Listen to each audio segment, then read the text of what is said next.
1900's Hinterkaifeck farmhouse murders in Grobern, Germany. The life of a farmer isn't easy.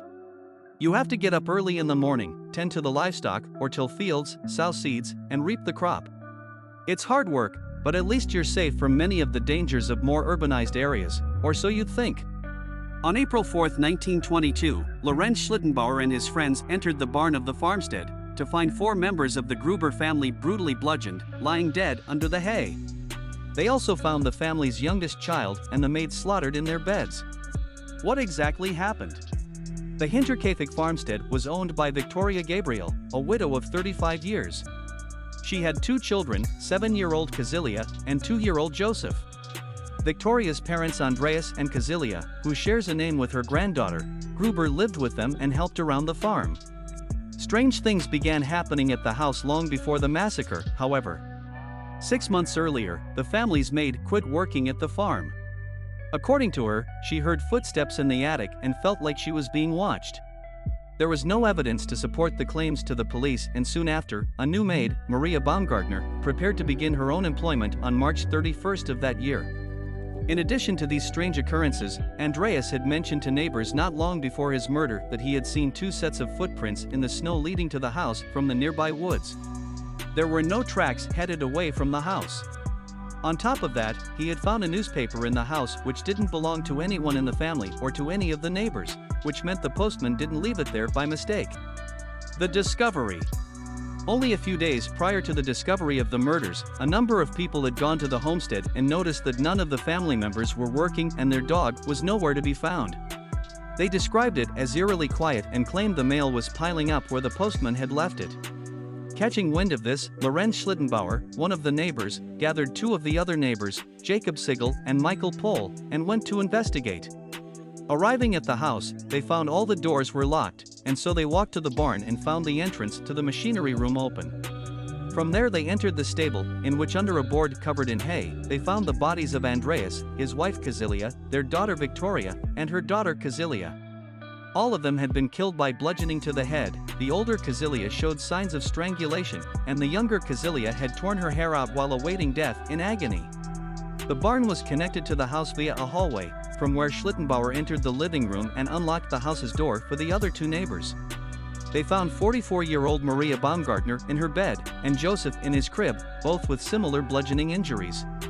News of the gruesome murders spread fast, as they do in close-knit rural communities.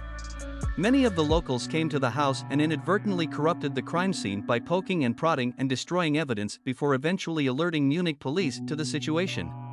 Because of how many people inadvertently tampered with the crime scene, it was hard for police to find any forensic evidence, but they did conclude that the family members had been lured to the barn one by one before getting brutally murdered. The investigation. Autopsies were performed by Dr. Johann Baptist Allmuller a day after the discovery. He determined that the victims were likely bludgeoned to death by a farming implement, likely a mattock or pickaxe. This notion would be lent credence by a pickaxe found in the building's attic during its demolition a year later. Unlike the murderer, the time of the murder was easy for police to determine. Maria began working for the Grubers on Friday the 31, and her sister came to visit later that afternoon. The mailman delivered the mail on Saturday, but it has since laid untouched. Therefore, police deduced that the murder happened on Friday night. At first, police thought the robbery was the motive for the killing, but police soon found Gruber's cash store in the house, ruling the robbery out.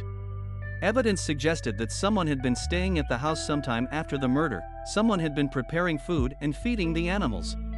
On top of that, neighbors reported seeing smoke in the chimney days after the murders occurred. During the investigation, police found a number of scandals involving the Grubers were uncovered. One major allegation was that Andreas and Victoria had incestuous relations in 1914-15, which has been placed around the time she was pregnant with or shortly after giving birth to Kazilia.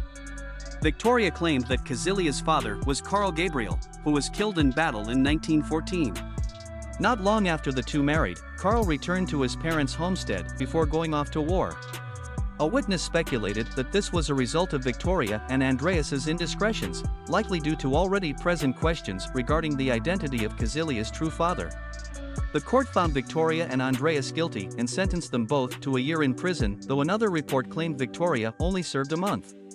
The prime suspects.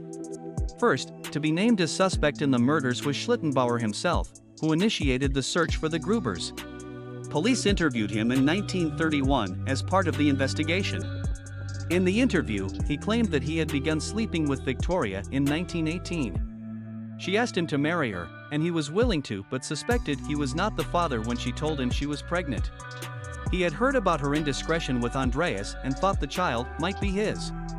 He filed a complaint with the police about incestuous relations between the father and daughter but withdrew the complaint after Victoria begged him to claim fathership of the child. He never knew who the boy's father really was, but always referred to Joseph as his son. Police were convinced of his innocence from his testimony. Karl Gabriel was another suspect in the murder. Although he was reported missing in World War I, his fellow soldiers never recovered his body, leaving to the police the task of confirming his death.